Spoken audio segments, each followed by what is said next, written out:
आगामी स्थानिक स्वराज्य संस्थांच्या निवडणुकांसाठी प्रत्येक पक्ष आता कामाला लागलेला आहे। कार्यकर्ते आणि पदाधिकाऱ्यांमध्ये उत्साह पाहायला मिळतोय। खरं तर 4 महिन्याच्या आत निवडणुका घ्या असे निर्देश जे आहेत ते सुप्रीम कोर्टाने दिले। आपल्यासोबत काँग्रेसचे खासदार डॉक्टर कल्याण काळे साहेब आहेत। साहेब, स्वागत आहे तुमचं टीव्ही9 मराठीमध्ये। खरं तर सुप्रीम कोर्टाने आदेश दिले 4 महिन्याच्या आत निवडणुका घ्या, त्यामुळे आता पक्षाचे कार्यकर्ते आहेत ते मोठ्या चांगल्या उत्सुकतेने कामाला लागले चित्र पाहायला मिळते।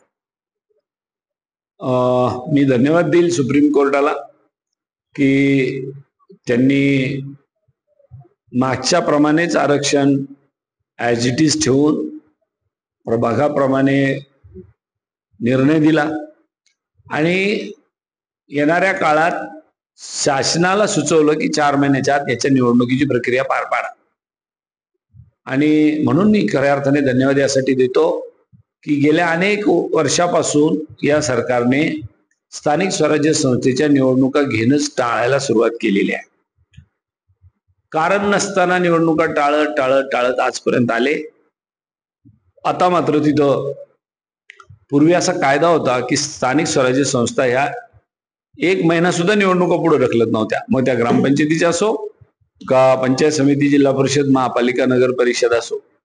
आणि या वेळेला मात्र हम करे सो कायदा करून अनेक वर्ष कोणत्या ना कोणत्या कारणाने निवडणुका पुढे ढकलण्याचा कार्यक्रम या मायबाप सरकारने केला। निश्चितच येणाऱ्या काळात या निवडणुकीची तयारी काँग्रेसचे कार्यकर्ते, काँग्रेसचे नेते, आम्ही सगळेजण मिळून जोमाने कामाला लागून ते काम निश्चितपणे पार पाडू। खरं तर लोकसभा निवडणुकीमध्ये तुम्हाला घवघवीत यश महाराष्ट्रामध्ये मिळालं, त्यानंतर विधानसभेत कुठेतरी अपयश पत्करायचे चित्र पाहायला मिळते। आता महापालिकेच्या निवडणुकाचं आव्हान तुमच्या समोर आहे, कसं या निवडणुकीला तुम्ही सामोरं जाणार आहात? बघा, तुम्ही मागची नगर परिषदेची निवडणूक घ्या, काँग्रेस जिंकलेली आहे। कालची लोकसभेची निवडणूक घ्या, जालन्यामध्ये काँग्रेसला लीड मिळालेली आहे। त्याचबरोबर त्याच्या मागची नगर परिषद, त्याच्या मागची सातत्याने कैलास गोरंट्याल यांच्या नेतृत्वाखाली आपण महानगरपालिकेची निवडणूक सुद्धा यावेळेला जिंकू। त्याचं कारण असं की ते स्थानिक आमदार राहिलेले यावेळेला पराभूत झाले म्हणजे काही सगळं संपलं असं कधी होत नसतं।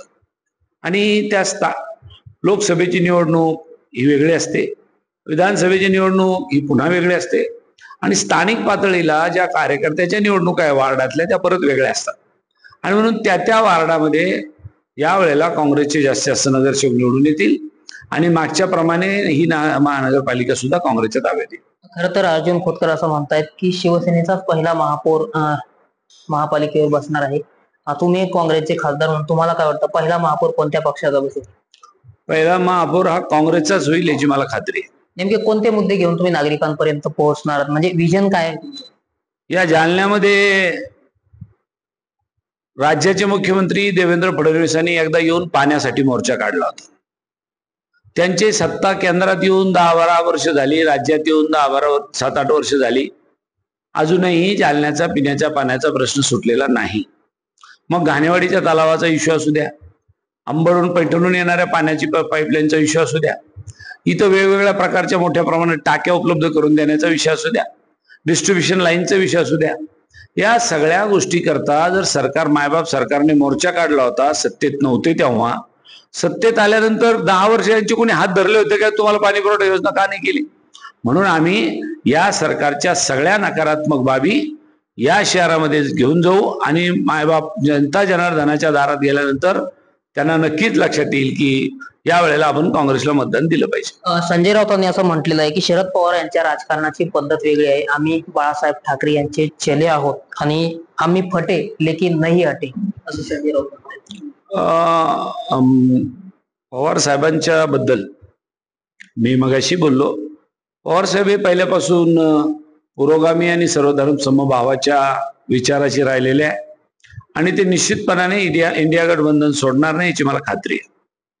तर नक्कीच हे होते काँग्रेसचे खासदार कल्याण काळे। यावेळेस जालना महानगरपालिका निवडणुकीवरती काँग्रेसचा झेंडा पुन्हा एकदा फडकेल असा विश्वास खासदार काळे यांनी व्यक्त केलाय। रामनाथ ठाकरे, टीव्ही9 मराठी, जालना।